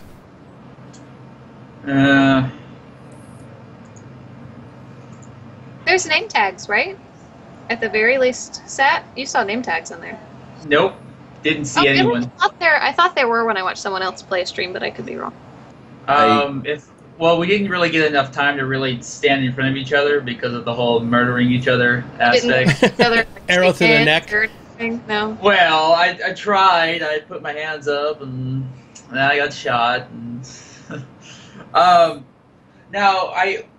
we were asking if there would be some sort of kind of like what PlanetSide 2 has with outfits, where you'd at least be able to know who's online and whatnot in your group, and like form an official group. As for name tags, I don't think anyone really wants there to be that huge. Well, here's so and so with guild name under it and blah blah blah blah. Because I don't want that to be visible from a distance. They said that if you get close enough, they do pop up. That's what somebody just confirmed in chat. They said if you get close, they pop up over their head. Maybe that's what you saw, Skylar, was people getting close and not murdering each other. Yeah, that's probably what would have needed to happen, is actually get there without... I didn't see any people in my playthrough. It was just me all by myself. I mean, I definitely don't want like a big arrow pointing over my head to my team members, but I do want a way of recognizing my friends and whatnot if possible. Every character model is going to look the same on early access. So, what's to say that guy wearing the same red hat and that guy over there wearing the same red hat? Which one's my friend? And that would be kind of hard. I think that introduces a unique dynamic, though. I mean, if you could see literally where all of your friends were, that would take away that risk factor of seeing a guy across the field and, gee, is that my mate or is that a stranger? I don't know. And then that little sort of butterflies in your stomach's like, do I go over there? Do I jump up and down and do the hi, do the hey, conholio, bunghole? Yeah. Do I do that, or do I keep my distance? I mean, and I think today's with TeamSpeak, Mumble, all of that sort of stuff, you're going to know. That's right. I mean, you're going to okay, I'm jumping up and down now. Oh, yeah, I'm going to do the jumping up and down happy dance. Do the Daisy happy dance. So you both get sniped from a different building. Exactly. Yeah. Exactly. You're sitting there going, oh, it's me. Yeah, and then a bear runs in and eats your ass. Yeah. This guy's clearly trying to signal his friends. I bet they're close by. Free spawn. Yeah. Pop. I mean, they could bundle stuff into roleplay, though. They could mask user interface stuff with roleplay. You don't need to have an arrow pointing to your friend. You could have it be let's just call it a feels meter. It's oh man, how do you know he's going to be at the farm ranch at Salisbury Beach? I just know. That's where I'd go. Pa died. It's just so you basically have the ability to have a waypoint at spawn only that you can maybe place on a cooldown if you're in a party. They did. And you guys have like the ability to maybe have a rough. I don't know. They did say. Oh, sorry. Sorry, do you want to go? No, okay. I think it would be a lot more fun and add a lot more to the game if you had to constantly worry if is that guy next to you really your buddy or is he some random dude? Did you lose sight of your buddy and that guy is now pretending to be your buddy? And then you gotta constantly worry, do I really know these people? Is that you, Fred? Yeah, it's me, Fred. Yeah. Wait a second, you're not really Fred, are you? No, I remember that we did that thing together that time. It was great. I'm your mate. Hey, look, what's that over there? Zombie. Yeah. They did say that when you do spawn in and you have friends, like say you got murdered and you're coming back and you're in a guild or a group, they'll spawn you somewhere close by. Not right on top, but fairly close. I like that, though. Yeah.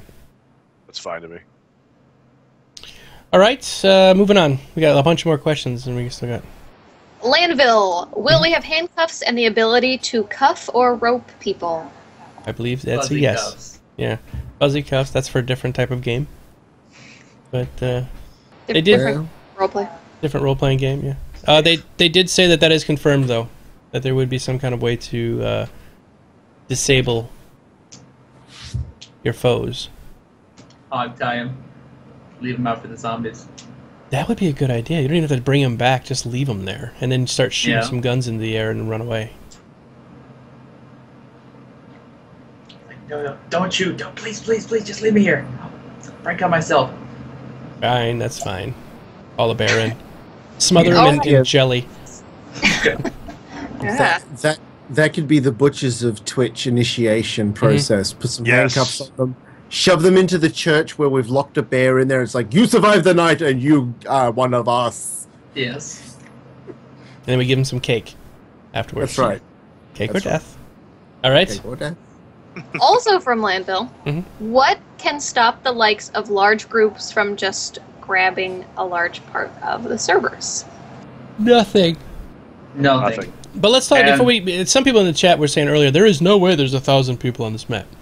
This map has the potential to be the same size as the state of Connecticut and have up to 10,000 players in it. So if that's the maximum, of course they won't go for maximum. They're going to tone that down quite a bit. But I don't think somebody's just going to grab a huge section of this map and it's going to matter all that much. They do run the risk of getting more zombies on them because of the heat mapping. So, I mean, if they got 200 zombies bum rushing their base, that could kind of screw them. It would. No, please. Okay. Another cool thing I learned was, I don't know if anyone else is aware of this, but I was told that you can build barricades around already built structures in the map and be able to have those as your base of operations until the server resets. You can also store your loot in the containers that naturally are in the houses, which I thought was really cool. So like a dresser or something? Yeah, so like a big group of people could potentially take over, I don't know, like an apartment building or something and, barricade the shit out of that and just completely block off all trade and traffic. And I think that'd be really cool for roleplay and all that fun stuff. I did remember them talking about that there's a couple different buildings you can build. You can build a building from scratch, or you can take a pre-existing building and add on to it. And there's no different. You don't care really, as long as you have a way to secure the entrance and the exit. It's about it. Clegger says that H1Z1 was canceled. Sorry, guys. Oh, real. Oh, okay. I did read that. I don't have the clipping anymore though. But basically, something what that the twist. It was what the reason they canceled H1Z1 was something to do with donuts, and that was from John Smedley. Yeah. And I also heard that the latest thing, Clegg whispered in my ear when we were cuddling one night, that basically the next game they're going to work on is a Hello Kitty MMO. Oh yeah, we need that actually. Oh, you just linked the official newspaper The paper article. clipping, yeah. Let's see, what does it say here? There are not enough donuts coming in, so I feel the game will not be as successful. That's well, you heard awesome. it here first. Nice shop there, Clegg. Good job, Clegg. Right. There's not enough donuts, man. I mean, how many donuts would there be in the zombie apocalypse? Not many. Not many. But, just like a Twinkie, they probably last a long time. Will there be a Twinkie factory that we can hole up in? Just like in that one episode of Family Guy, where they go to a Twinkie factory and live there. Oh, what's this? Look what's coming to H1Z1. Oh, that's a cool picture. This is from Jimmy Weisenhunt, and no, that's not Jimmy. Neither one of those people are Jimmy, but it's from Jimmy, and they're pointing at a shotgun. Yeah, I guess I can show this. Is it a gun? Yeah, I hope there's a gun in H1Z1. There's at least no guns. There's a no shotgun. guns? Wow. I'm going to retweet this. Oh, I can't retweet it now. I'll retweet it later. But yeah, it looks cool. Shotgun. I guess we're hoping that there would be shotguns. They're emailing that to somebody. Can anybody read the email address that they're sending it to? All right, you guys get to working on that, you people in the audience. Okay, back to the game. Okay. From Rage Sage 84 for Sat. I read somewhere that H1Z1 is likely to get an October release date. Do you think that is more realistic than August or September? Yes. I'd assume that would be closer to the money than August right now. I have no idea. Playing the game, it was certainly getting there. I don't think it was ready for within the next week or so, which everyone was hoping. But I mean, the block party though in itself is a test. Yeah, exactly. It's a QA test. Mm-hmm. I mean, so they're going to be reviewing what you guys did. How much fun did you guys have? What were the complaints like? November 27th is when this game is going to come out. 28th. Right after Thanksgiving, Black Friday. H1Z1 will take us through the holidays, everyone. Zombie Santa. The impatience in me is just like screaming at you guys right now. I understand that, yeah, people want it faster, but if we waited all the way till December, I think it would probably be a better, more polished game. What did we talk about earlier, Agent North? Yeah. About delayed gratification. I know, but man, like waiting for the gratification is really good, but you know, like. So what if you play it though? What if you get it? Like, what if you get it next week, and all of the shit that was broken when I played or when Sad played is still like busted? Like, are you okay with that? I mean, I had the same question. You know, what version of the game was Sat playing? Like, was it an older build that they were showing off? You know, not showing off their newest build, or you know, I still have that. You know, to the same conclusion. We don't know if it's actually more polished than what was last played. That's true. No. But you know, if there's things broken, I mean, I really don't know. There's so much. You know, I don't know. I'm too hyped for it. At this point in time. Like, the impatience right now is so dwelling on me. Yeah, I do want to wait for a finished product, but... you also have to keep in mind, too, that you're one of the gamers and streamers who, if you got it early, you would be reviewing it and playing it, like, objectively. You wouldn't be judging it based on, like, if it's complete or not. You would just be happy to have it. Mm-hmm. You're the type of gamer where they would want you to have it early. Mm-hmm. Right. By comparison. I like this ability to walk and run and swing. I like things. my hat. You know, like you'd be this surprised how many people actually really appreciate walking in games. Like, when you'd be surprised, some people actually get really pissed if they actually can't walk. Right. Little role players. Yep. Mm-hmm. Rage Sage says, it's all about the experience. I'm happy to wait for October or even longer if the game is more polished when it's released and not like DayZ when it's released. That's the big thing to kind of take away from this is we all kind of pushed Mr. Dean Hall into releasing DayZ early, and it's still in alpha, and it still says this is an unfinished game a year after it's come out in alpha. The problem with comparing those two is when DayZ standalone came out, we knew stuff was going to be broken. They said from the outset, this is early alpha, and there's going to be broken stuff. And you knew that, and you played it knowing that. But it's been how long since then, and the stuff that was still broken back then is the majority of it is still broken now. Right. I don't know why, but I didn't believe them entirely when they were like I was like, oh, it's an early access, but the inner part of me was like, but they wouldn't possibly release a product that's at least not way better than the existing DayZ. Right. You'd think so, wouldn't you? That was You would think yeah. so. Yeah.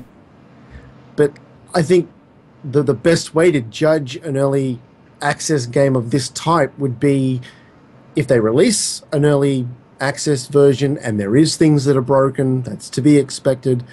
How quickly are those things fixed, and are those things fixed, or do they get fixed at all? I think that's the biggest judging meter that you can come across. If you play it a month earlier and there's this one thing that is really game breaking and it's broken, and then you come back a month later and it's fixed, that's a really good indication that they're actively working on the game and they're actively interested in increasing the polished product itself and wanting to get through and work through these problems. But then you get these other games that come out, they're broken 6, 7, 8 months later, they're still broken, and it gives the players and everyone else the feeling that's like, no, they really don't give a shit. They really don't care. So I mean, yeah. We were talking before about the early access. Like I think that the standalone project is a good example. Sorry about that, Sat. You want to post something? Okay. Yeah, you get wrecked. tweeted No! something. fucking sort of you don't get shit. lost- No. Look, I'm a big DayZ Not fan. big. Okay, the one thing I want to mention is people are going off that I said DayZ's just crap. It's because Oh, crap. I played it for a long time, and I did it for 30 days straight on my streams. Every single day I played DayZ, and this was back when it first came out of Anybody hear me? alpha. Yep, we can hear you. Yeah, I can hear you. I can hear you Okay, now. my Skype's totally crashed, so I don't Oh. even know if it's working. Oh, You're totally I can't fine. hear you at all. It's Like fine. my picture, my camera's there and everything. Yeah, everything's fine. Yep. Don't touch a That is thing. bizarre. Yeah. Okay, well it's faded out and not responding right now, so I'll leave it. Yeah, We I've had gotcha. the same exact thing happen. You might have to restart it, So- but But what I was saying before though was I think that we were talking about early access being an excuse to release an unfinished game, Mhm. and I unfortunately I hate to say it, but like the standalone project, I think that you guys are kind of like the big culprits here for like why this is allowed to exist. So I don't know. I think haters. they're responsible.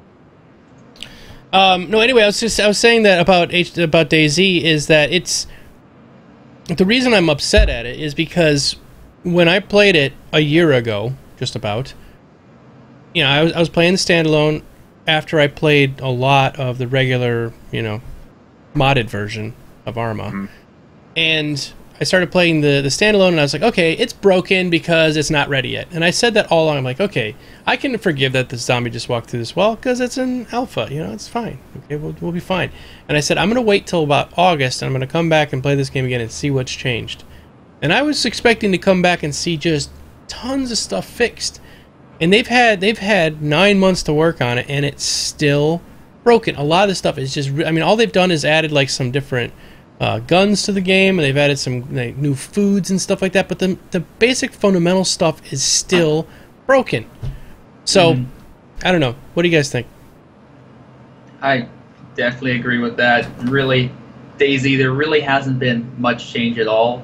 Now, I believe recently they started with the whole weekly server maintenance. I'm assuming they're going to start getting down to finally updating more than just a new gun here or there.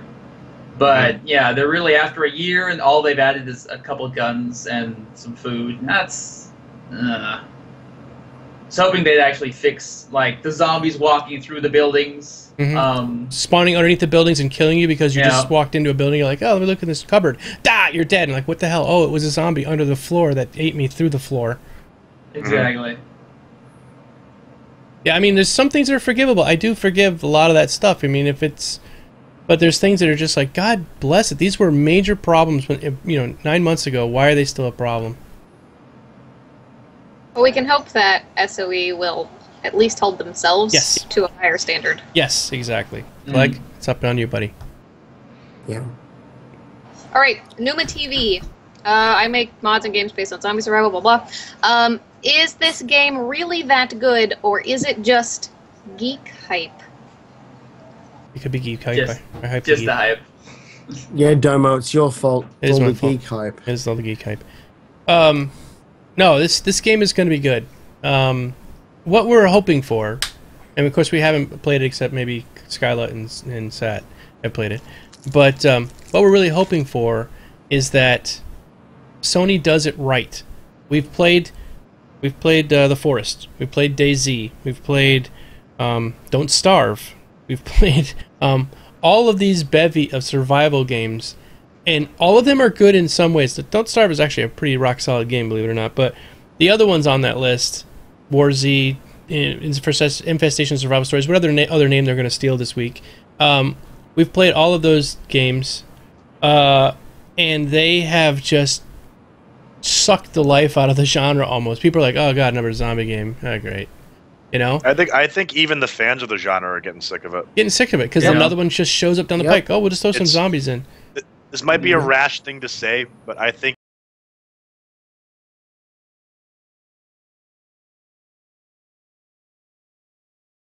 that if H1Z1 sucks, people are going to say, fuck this genre. Yeah. Because, there's just too many games that are so similar and only have one good thing about them. It's like the Minecraft clones. Right. Exactly. Mm. Exactly. It's like, what was it, Guncraft and there's... What was it, the little planet one? What the hell was that called? Terraria? No, not Terraria. There was Starbound? No, those are good ones too, but those are 2D. Those are pretty good. I was thinking, was it little? There's a little one where you had like a little dinosaur guy you could run around. It was all voxel based. It doesn't matter. Anyway, yes, the genre is getting completely flooded by it, and even you were playing Last of Us, which had a neat spin on it because it was more of a fungal thing that took out the people. But either way, it was. I'd say The Last of Us is more different. It brings the whole story to the genre rather than what the MMO survival is, which it hasn't just got. I don't feel like it has gotten it right yet. Cube World hasn't gotten there. Yeah, there you go. That's the one you were talking about. Yeah, Cube World. Yeah. But zombie MMO genre in general just hasn't hit the nail on the head. Hasn't gotten what everybody wants. It's nobody's done it right.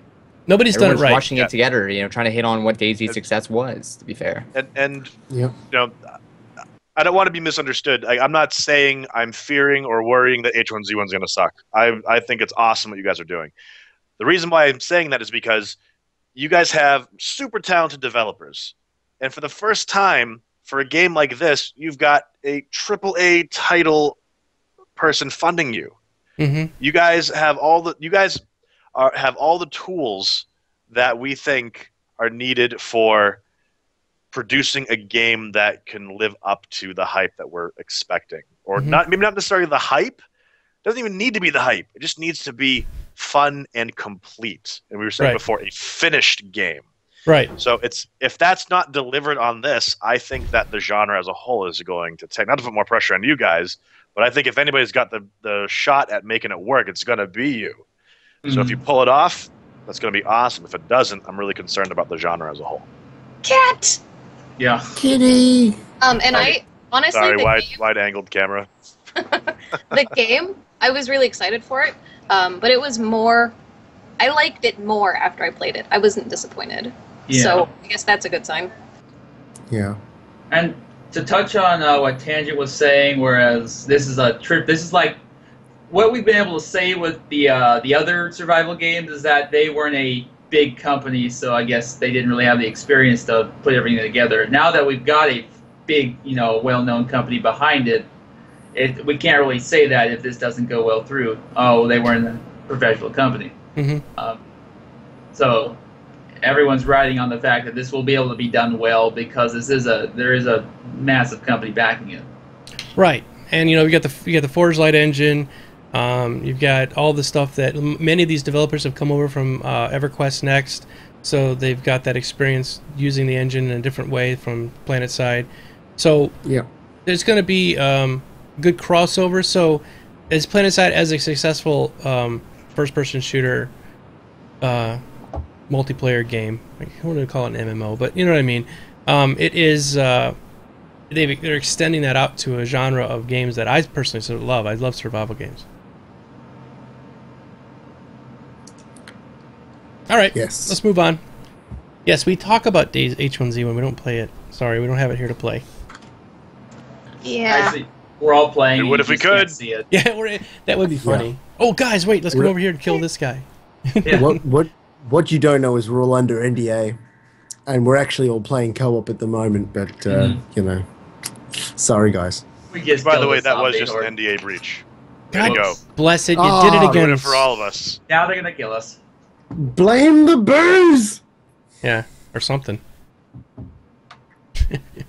Okay, bowl of ramen. What are you most excited to do in H1Z1? I want to build a house.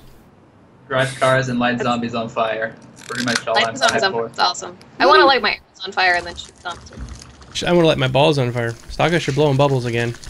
Not. I wanna don't mow know people one down. thing that I want to do.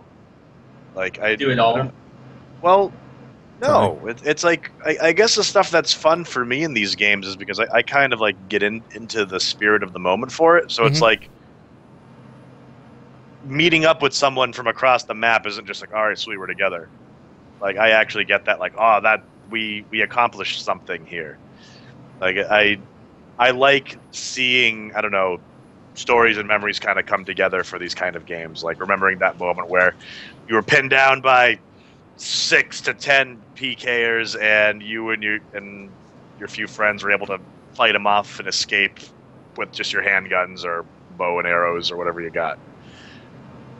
There's not one single mechanic that I think sticks out, and that's not just for H1Z1. That's for anything. Mhm. Like I don't even think it's necessarily the gameplay; it's the community that makes it. Mm-hmm. I felt like where Russ failed was the community playing it was just awful. Yeah. The game it had room to improve, but that was a game where the community can really make or break it for you. The type of people playing it that I happened to run into really just left a sour taste in my mouth. Yeah, that's it. That community was so toxic, man. I mean, every time I logged in, it always seemed like it was some like 10-year-old kid who was just harassing me. Mm-hmm. Yep. I mean, we're looking at That a same community kid. combined of every game with H1Z1 though. Mm-hmm. I mean, and the fact that to be a Yeah. free-to-play game, you're looking at, no offense, a further worse community. You know, yes, you got the dedicated people that will, you know, attempt to make it, you know, something, but we're also looking at the free-to-play release in which, oh man, I just can't really name a free-to-play game that doesn't have a really good community. I know. Yeah, that is true. And I don't know. So far, it seems to me that Star Citizen's Reddit is going more toxic than any of them. But It's going to be a who's got the most expensive ships circle Yeah. jerk. well, it kind of is So- getting like that now. But it's people that haven't even bought ships that are just on the Reddit, just harassing everybody and calling themselves this. What? Anyway, but I've seen that H1Z1 is still pretty good. I think maybe because Sony is sort of like, it's kind of their forum. Like their view. If you guys are not familiar with Reddit, Reddit is a social networking site where you can go over there and read sort of, you've read the latest news and everything. And Sony devs are over there all the time posting and reading. So it's kind of the forum, but it's on more of a public thing. They're not doing it on an H1Z1 forum. It's just on Reddit. So I think it's a little bit better. They might have some more, they might have some more professional type moderators on that particular Reddit subreddit. So it doesn't seem too toxic yet. Go ahead. I mean, yeah, like North mentioned, the minute you take a dedicated community and then open it up to the general public, you're inevitably gonna get dickheads, and that's just the reality. And you know, it's not saying that Sony or H1Z1 is a target for that sort of thing. It's just, it's gonna happen.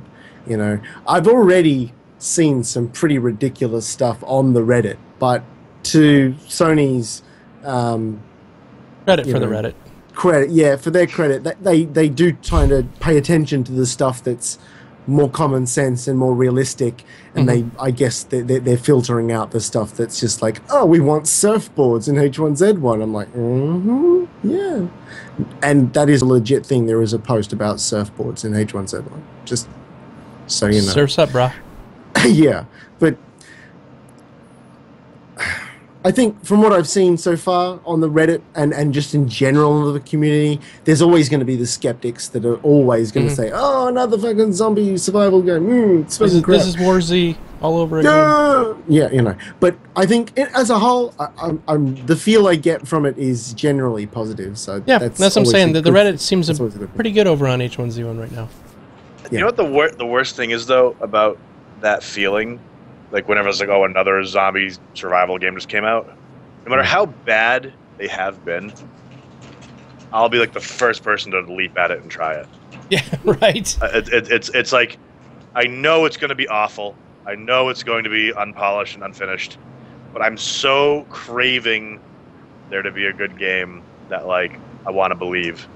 Every indie developer, every early access, I want to believe. I want to try, and. Sattelizer Games has asked a pretty good question. Will the snow affect us like it's snowing and you're in a t-shirt and shorts we freeze to death? What do you think about that, Sattelizer? What's your thoughts? Well, we kind of touched on that. Ask you your own question. Yeah, I know. At the block party, we were asking the devs. They didn't really have a solid idea yet, but I really wanted to, because I think that's a really cool idea. Where like if the it's, forest? like if the temperature drops to low and you're in the shorts and t-shirt, wouldn't you start freezing to death? They're getting really cold where you wouldn't be able to walk as fast, trying to conserve heat and whatnot. I think that would be really, you'd have to go to either find like a parka or something and everyone's running around in snowsuits, and I think that'd be a lot of fun. It'd be fun. Just have a warmth rating. Yeah, right. Or like in forest, as you start getting colder and you start shaking, like everything you pick up, your hands are kind of vibrating, and you got like you get screens on the edges. Aim is straight. Yeah, like that. Perfect. I mean, I know it's an interesting mechanic to add, but I'm hoping they'll have something like that. Well, I mean, even the DayZ mod got that right. If you're out at night and it rains, you do have a temperature meter that drops, and you have to either use something like hand warmers or you have to find a fire to keep yourself warm from freezing to death. So I think it's a realistic goal. I don't think it's out of the reach of Sony for sure. Yeah, the Frostfall mod for Skyrim does the same thing. All right, let's move on. We got a bunch more questions. We only got about 10 more minutes. So. Okay. Will there be a height limit on base building? Don't know. Reach to the skies. To the skies. Clegg, can you answer that one? Will there be a height limit on base buildings? How tall can you build a base? Do you want a skyscraper? That's the question. I mean, do you really want people to know? Maybe Twitch NASA, build a space station. Well, I did it in Rust, like a moron. Yep. I built this like 20-story building in Rust because I could, and it was basically like, look over here. This guy's got stuff. He must have a lot of stuff if you build a 20-story skyscraper. Let's take all their stuff. Exactly. All right. I mean, do you guys really want to see skyscrapers all over the world? You walk by and see them over trees. It's just a mega like sign to say "murder me." I think a Hobbit hole would be better. And if I could get some C4 and just take down a skyscraper, it'd be okay. But I mean, I think 2-story, 3-story buildings. Oh, here we go. He says yes, only 1 story and a roof right now because the server performance doesn't mean we can't do later, but for early access, that's all they're gonna have right now. Okay, thanks, Adam. Thank you, Clegg. All right. How wide can we build that? Please consider raising that. I want to have a Thunderdome fortress. Oh.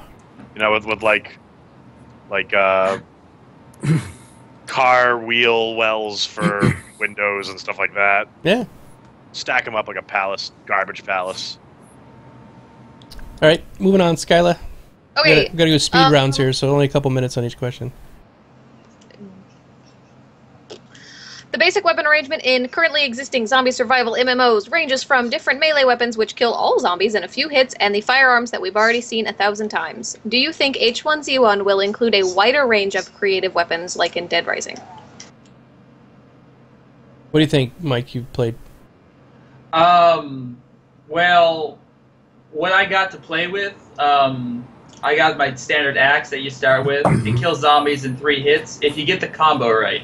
Mind you, if you miss the combo, you're going to have one hell of a hard time killing that zombie. I mean, it will really penalize you. I didn't realize how... I thought it was just, a benefit to get the combo right. No. You will actually be stuck there, unable to hit, and the zombie will keep smacking you. So you really do want to time that combo. Because it'll take you down 5% per hit, and they normally travel with, a pack around them, so you'll end up having a couple zombies on you if you don't deal with that first one fast. Yeah. I managed to get the bow fairly easily right off the bat every time I respawn. The bow seems like your primary weapon until you find a gun. You do want to make sure you get that headshot, because then you got to reload, and in that time they'll be right in your face, and that's nigh impossible to get a headshot when they're smacking you. As for guns, I think I was playing with 2 others, and we had about a good, hour to 3 hours of playtime there, undisturbed, and I think we found 1 gun throughout that entire play. Didn't manage to find ammo because the guy who had the gun got killed. Then I managed to find ammo, a couple 45 rounds, but then I ended up getting shot in the head with an arrow out of nowhere and lost that. Guns are very hard to find, and ammo is even harder to find. So it's in real life the same way, because the gun is going to be pretty permanent, but the ammo itself, once you use it up, where are you going to make new ammo? I mean, you can refill ammo, but you have to find the refilling stuff, you got to find the gunpowder, you got to find the bullets themselves. Bullets just don't magically poop out of trees, Yeah. It's one of the hardest games to balance for, because everyone wants realism, but we know if you get too realistic, you lose fun. Right. Yeah, there is a spear. That's why I think the crafted weapons would be more fun, personally, because then, if you want to make a crossbow or that kind of stuff, those are you can make as many crossbow bolts as you can find wood, which is a pretty much infinite resource in this game. Or break into like a museum and take like the spear off the medieval knight's armor. That would be so or a halberd or something. Things like that. Take his halberd. Things like that. I want to see people running around in chainmail because they own the museum. That would be amazing. I like that. Because they find a Renaissance fair where all the people have died. Yeah, they're all dead. It's like the saddest, most morbid Renaissance fair 2 years later after the apocalypse. They're all stuck to a chicken and turkey wings in their faces and all that shit. Okay, turkey legs are trying to like roll around by themselves. Because they're half animated zombie turkey legs. All right, Skyla, go ahead. All right. Will you be able to go down in the manholes in the middle of town to either hide or live if you wanted to? Sewer living. Can you confirm that, Ark? Mr. Klegger, can you confirm? That they've said that there might be mines, but I don't know how deep those go. The mines of Moria. Well, if the mines they showed on the live stream are anything to go by, it's more of a cutout into a mountainside more than a mine straight down. But that's not to say that they don't create something that's further deep down. Yeah, no Ninja Turtles. Oh. Or rats. It'd be infuriating if you were chasing a guy down the street and he just all of a sudden disappeared. All you got to go on was a manhole there with the cover missing. Wonder where he went. Alright, how many more we have left? A few. Are buildings fully explorable, or are there walling limitations? Oh, there's only a couple more. Okay, I think, as far as I've seen, it's fully explorable. I haven't seen them be able to go anywhere you can't go yet. All the doors and stuff are broken. So, like the original DayZ, it's you can remember the first time you got there, you couldn't open up any of those buildings, and now you can. That's definitely a plus. I think though, before we were talking about the what kind of weapons we're going to see in this, I'd like to see crafting. Like Dead Island had some good ideas for crafting. The game had a lot of flaws, but I want to see a bear trap on a baseball bat that you, for like one swing, claps on whoever you swing it at, and things like that. But I think that there's some opportunities here. If they have as much customization as they're looking at, the possibility with the crafting system, they could really reinvent the wheel for what they're doing here. So I'm hoping that we see that. I brought that up because the person who asked that question was mentioning that we didn't quite answer that one. Yeah. So. Yeah. Sorry. Like you find nails and you got a stick or a wooden board. You put the nails on the wooden board. Now you got that. Exactly. Nail board. Exactly. I wish. I would rather see a lot of customizable weapons than just guns everywhere, to be honest. Yeah. Exactly. All right, moving on.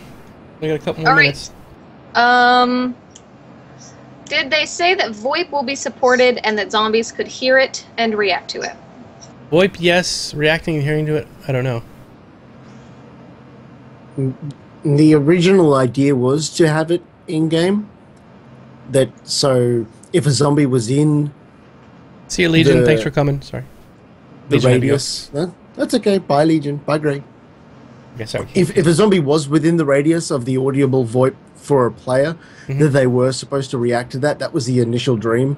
But lately they've kind of said, well, yes, VoIP will be on the game, but will the zombies react? They weren't so sure.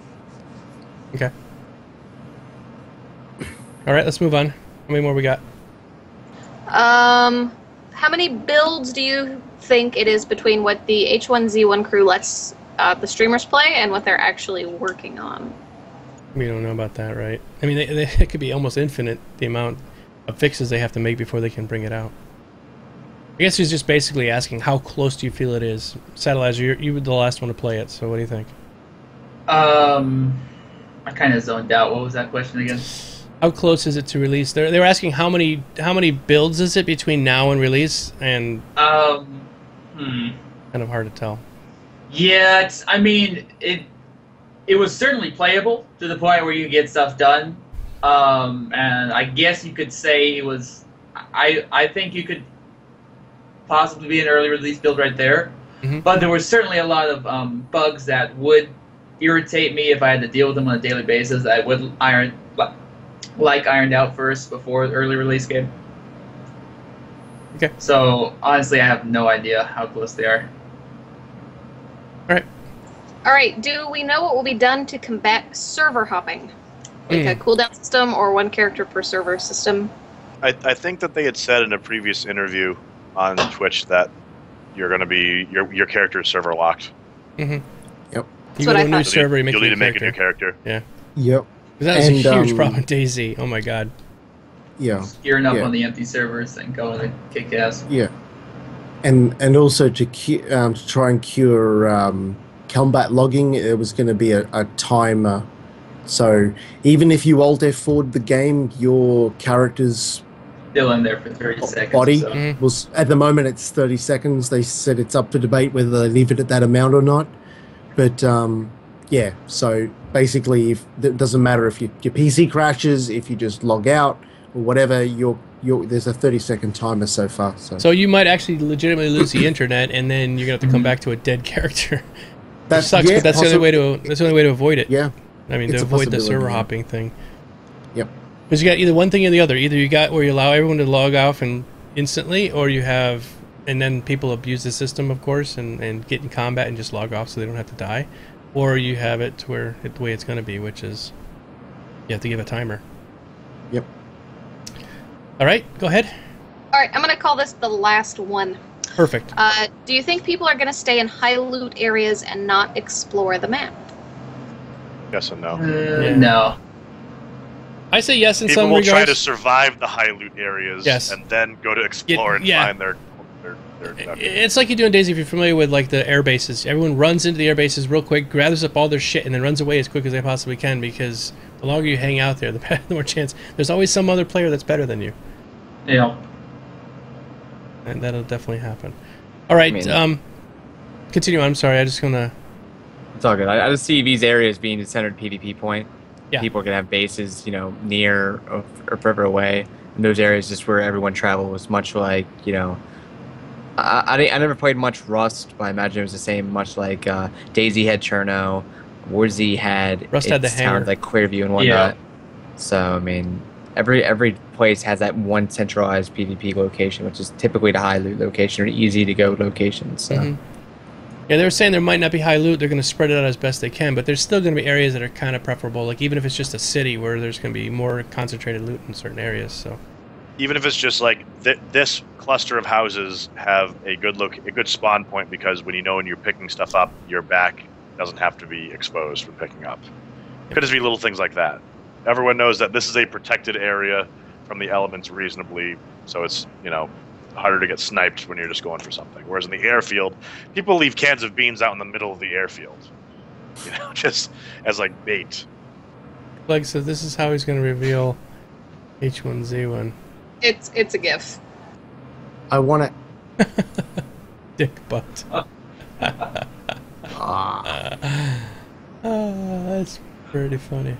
Okay. It's perfect. It's perfect. All right, guys, let's go around the room real quick and tell everybody where they can find you, and that everyone needs to follow these people. All right, Sattelizer, where can people find you? Where are you at? What do you do? What do you play? Twitch.tv/Sattelizer Games. I play survival games. I've been playing a lot of DayZ recently, but of course I play all sorts of things like MMOs, FPSs, RPGs, all that new stuff. Just a variety caster that loves to kill zombies. Sounds good. Sounds good. Skyla? I am Skylatron on Twitch and Twitter, and I play... Well, I thought I just played MMOs, but apparently I branch out now. So, yeah, I play lots of stuff. Good. It's good to spread out. It is. Yeah. Yeah, it is. Wait. No, it is, because if you play the same games too much, you get kind of locked into that sort of thing. Yeah. Sergeant Stackus. Yes, I am Sergeant Stackers. You can find me on Twitter, Sergeant Stackers, on Twitch on Sergeant Stackers.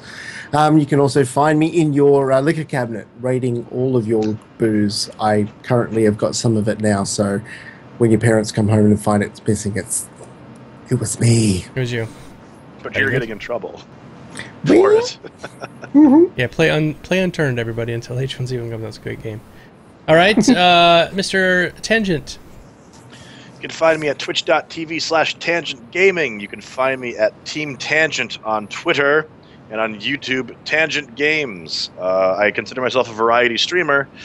Actually, I haven't been playing MMOs up until recently on stream, and it's been going really well. And we're actually going to be starting full-time streaming in September. It's going to be official, so excited for that. Mm-hmm. Yay. All right, Mr. North, wrap it up here. Tell us about yourself, what you do. Alrighty, you guys can find me at Agent_North on Twitch and Agent North TV on Twitter. Big MMO and zombie fanatic. Find me playing anything really. A lot of MMOs until H1Z1, I guess. And I'm Geekdomo. You guys are here watching my thing. Play a lot of different games right here on the channel. Thanks a lot for coming tonight, and thanks a lot for the developers for being here. I love you guys so much in your pants. And throw a fuddle to Clegg. I was just going to say that. Yeah. Everybody, our Clegger is here. Clegg, please. He also streams. He does stream. Yep. Please, Clegg, Yep. put your links in the chat. I made you a moderator for a reason. God damn it, use it. So, yes. No, not fartbutt.com. That is not your channel. I'm going to take away your mod stuff, you know. That was supposed to be our secret. Yeah. You bitch. And he is not on meatspin.com, even though it looks a lot like him. It is not him on meatspin.com. So, yeah. Thanks a lot, everybody, for coming tonight. We're probably going to raid somebody right after this, but we don't raid anymore. We're just hosts. So stick around if you want, and we'll find somebody to host on one of our teams, and we'll send it over. There you go. Twitch.tv/ArcLegger and at ArcLegger on the Twitter.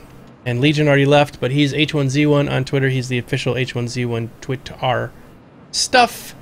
And anybody else who is here was a dev, I'm sorry. If you want to stick your stuff in the chat, please do. I'm sorry I didn't get everybody's stuff. Yeah. All right. Good night, everybody. Thanks a lot for coming, and we will see you all next week. See ya. Bye-bye. See you guys.